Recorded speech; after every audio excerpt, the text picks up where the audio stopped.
लोग बात करने वाले हैं भारतीय साक्ष्य अधिनियम के सेक्शन 10 के बारे में। सेक्शन 10 हमें बताता है कि fact tending to enable court to determine amount are relevant in suit of for damages. देखो इसका मतलब ये होता है कि ऐसे कोई भी फैक्ट हो, ठीक है, ऐसा कोई भी फैक्ट जो कि कोर्ट को हेल्प करता है किसी भी सिविल सूट के अंदर अमाउंट डिटरमाइन करने के लिए कंपनसेशन का, वो सारे फैक्ट रेलिवेंट होते हैं। यानी कि कोई भी ऐसा फैक्ट जो कोर्ट को कहीं ना कहीं से हेल्प कर रहा है किसी भी कंपनसेशन के अमाउंट को डिटरमाइन करने के लिए कि कितना अमाउंट मिलना चाहिए कंपनसेशन में, वो सारे फैक्ट रिलेवेंट फैक्ट होते हैं। कैसे होते हैं, देखिए यहाँ लिखा है fact tending to enable court to determine amount are relevant in suit for damages in suit in which damage are claimed. यानी कि एक ऐसा सूट जिसके अंदर डैमेज क्लेम किया गया है,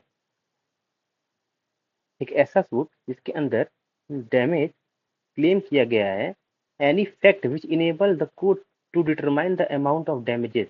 तो एनी फैक्ट, कोई भी फैक्ट जो इनेबल करता है कोर्ट को, यानी कि जो हेल्प करता है कोर्ट की to determine the amount of damage, damage के अमाउंट को डिटरमाइन करने के लिए जो कि मिलना चाहिए, which ought to be awarded is relevant. देखो इसको एग्जांपल से समझो। मान लो ए और बी के बीच में एक सिविल सूट होता है, ठीक है, एक सिविल सूट दायर होता है। तो बी, ए कहता है जिसके अंदर कि B has broke my car and I need compensation. यानी बी ने ए की कार को ब्रोक किया है, तोड़ दिया है, और मुझे कंपनसेशन चाहिए। तो बी कहता है कि जो कार थी वो 27 साल पुरानी थी, 27-28 साल पुरानी गाड़ी थी। तो क्या मतलब है इसका भाई, 28 साल पुरानी हो या 2 साल पुरानी हो, उससे क्या मतलब, डैमेज तो हुआ है ना? ऐसा नहीं होता है। कार 27 साल पुरानी हो और कार 2 साल पुरानी हो, इन दोनों को डैमेज करोगे ना तो कंपनसेशन में फर्क तो पड़ेगा आपको जो मिलना चाहिए। तो ये फैक्ट कि कार 28 साल पुरानी है, ये हेल्प करेगा कोर्ट को to determine the amount of damage. यानी कि कोर्ट इस आधार पर कि गाड़ी तो यार 27 साल पुरानी थी, चलो डैमेज थोड़ा कम देते हैं।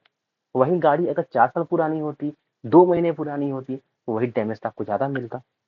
ठीक है। तो जो स्टेटमेंट है बी का कि कार वॉज 28 ईयर ओल्ड, तो ये क्या है, एक रिलेवेंट फैक्ट है जो कि हेल्प करता है कोर्ट की किसी भी अमाउंट ऑफ डैमेज को डिटरमाइन करने के लिए। ठीक है। और सेक्शन 11 की बात करते हैं। 10 में इतना ही था और कुछ नहीं था।